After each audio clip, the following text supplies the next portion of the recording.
Good. Yeah, we're recording. Hey guys, welcome to Dusted Gamers. We are playing Dead Rising 3 and talking about Night of the Living Dead. Nope, it's Return of the Living Dead. Return of the Living Dead. Night of the Living Dead's the George Romero classic. When Night of the Living Dead was created... Ooh, yeah, we're going to turn the volume down. I'm sorry, I do this every time. When Return of the Living Dead is the other screenwriter on Night of the Living Dead. When George Romero's classic, he worked with somebody else to write the movie that he directed, like another screenwriter. John A. Russo, I think is his name. Literally just had it up in front of me and I forgot. Yeah, that was it. So they got in a dispute over who had rights to the franchise, and George Romero came away with being able to use the Dead moniker for his movies, which is why you get Dawn of the Dead and Day of the Dead and all those movies. Right. And then the screenwriter makes the Return of the Living Dead movies, which are not nearly as taken serious. They're quirky. They're goofy. They're campy. But Return of the Living Dead is probably one of the most quoted movies of all time. Because of the brains thing. Because if you've ever heard anybody associate the, brains with any type of zombies, well, that's Return of the Living Dead. That's not Night of the Living Dead. And it's not any other zombie movie until they started kind of quoting that, because it became the normal thing for people to do when talking about zombies. They immediately go to the brains. Because in Return of the Living Dead, they don't care about killing or like snatching up people like they do in the other zombie movies. The zombies are solely enjoying the idea of taking a bite of brains, because it's what makes them the pain. It lessens the pain.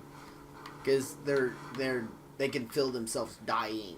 That's kind of the whole thing with that. So you'd never seen the movie before? No, not even a little bit. Like Night of the Night of the Living Dead, right? The first one. Yeah, Night of the Living Dead's the oldest classic. I hadn't watched it before, but I at least seen it, right. Bits and pieces and stuff. I love Night of the Living Dead. It's a perfect movie as far as I'm concerned. And the Return of the Dead. I had heard about it. I knew it was like a movie. I knew what we were watching, and I've seen the brains thing before. I've seen the cover of it, but Return of the Living Dead Part 2 was the very first time I ever heard of zombies or watched any zombie movie. Really? Yeah, I was a little kid wandering around California, cause like you could do back in the 80s, I guess. You're allowed to just wander around your neighborhood. You really can't do that now as a little kid. Right. I couldn't have been I had to be 6 or 7. I was really young. Mm-hmm. And I wandered. Kids back then were really inviting. See another kid. Come over to my house or come on in. We're doing this. Have fun. Right. And I some random kid in the neighborhood. Some kids invited me in because they were watching Return of the Living Dead 2. And I remember they explained what a Mountain Dew was to me for the very first time, and some stupid reason it's still stuck in my head. I've heard you tell this story. It's so weird. I just remember they were like, "Do you want a Mountain Dew?" And I'm like, "What is a Mountain Dew?" And they explained it to me, and I remember that stupid thing kids do, where you drink something and you're like, "Yeah, this does taste like a dew from a mountain." Like it's exactly what you would imagine dew from a mountain would taste like. Right, like pure sugar. So, I'll never forget. I know it was drinking a Mountain Dew. I know it was Return of the Living Dead, because Return of the Living Dead has this weird, has a scene where they crash into a power plant. And I remember remember that scene. That's all I remember from them watching it, is that scene. And having Mountain Dew. And having Mountain Dew.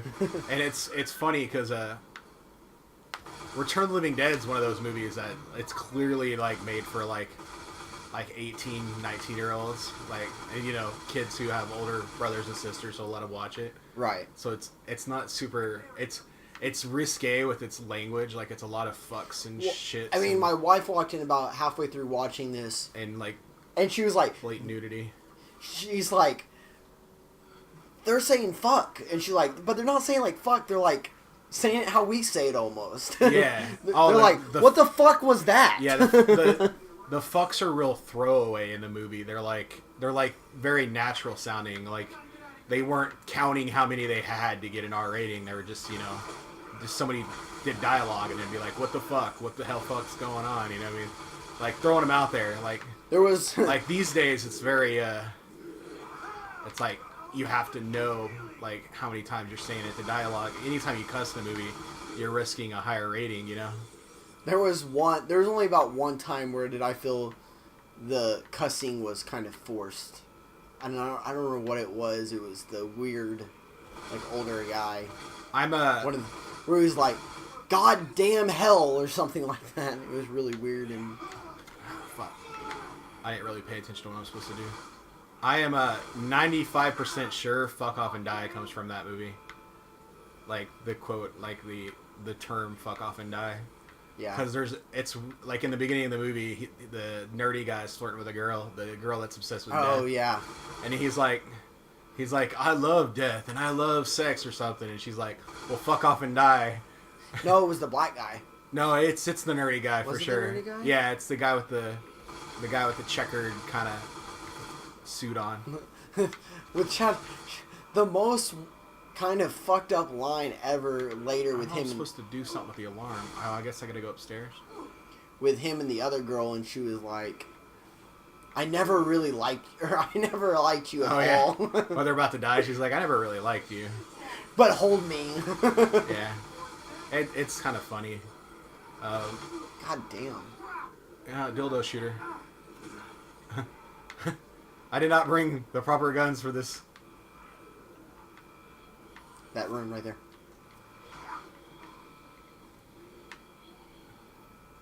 Damn the man. So I'm playing Dead Rising 3. I'm trying to do the nightmare mode because I beat the hell out of the game and it seems like an easy achievement to go for. So I started to play nightmare mode, which is the sped up time mode. Uh-huh. That's what we are doing right now. I can't wait for Dead Rising 4 to come out. It's just playing all Dead Rising right now. He's shooting dildos at them, by the way, if you can't tell. Yeah. Massive dildo launcher. I think I ran out of guns.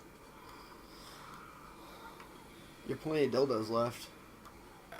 I can make another split shot now. You can make a split shot out of anything? Well, yeah, I've played the game so much that I unlocked it where you can pick up a gun and like a blunt object and it makes it's the ingredients, because this game makes everything really simplified. Alright, I cleared the room. Now what do I do? I didn't go to another room. I got zombies on the floor.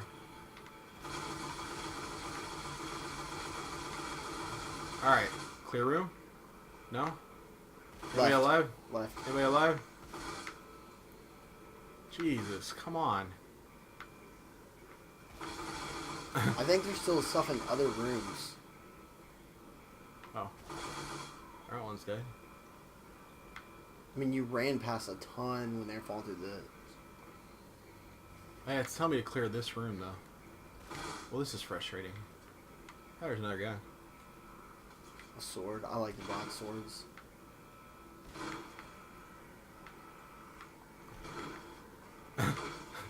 This is so stupid. There he is. Please tell me that's the last one. I feel like it's the movie. It's like, God, what was that movie? With Owen Wilson, where he's behind enemy lines when he was hiding in all the dead bodies. Oh, yeah, I have no idea what you're talking about. Oh, I love that movie. We'll have to add that to the list. It's a pretty terrible. It's the one where he's taking pictures and he gets shot down. So, yeah, Shout Factory finally redid a Blu-ray, released it this year for Return of the Living Dead, which is why I was really excited to watch it. Return of the Living Dead is one of these old movies that suffers from music licensing, because it had like a normal soundtrack with, like, you know, rock bands and stuff in it, but they didn't future-proof it for you know, releasing it on platforms later in life. So they like you get like the MGM version or whatever, and a lot of songs had to be redone, taken out. Really? Yeah. So this is the first one this is the first like DVD or Blu-ray that's had like even close to the actual original soundtrack. It's still missing one song, but yeah, because it had like oh man, I can't. It's like a really nice punk rock soundtrack. I can't think of the band now. My wife's gonna be furious at me. The band that sings Cherry Bomb. So I had never seen that version of the movie because I had a really terrible Blu-ray version or a DVD version of it from way back, like cheap $10. You know. I thought you said it wasn't released on DVD. It was on DVD. They never released that version of it. They released. They went back. Version. They went back and dubbed over the music and then some of the voices and stuff in order to get it released. So there's like non-theater accurate versions of it. Right. But Shout Factory goes back and they add new features and they add stuff that you've been missing for years and stuff when they release their stuff. It wasn't all bells and whistles though. The Blu-ray didn't work on the Xbox One. Yeah, and other Blu-rays were too, so it was real weird. I'm not sure if it's because I bought it off of eBay. I'm worried that it's bootleg, but there's really no way for me to find out. Yeah, the cover was real weird too. I was going to mention that to you. The cover looked nice to me. Hold on.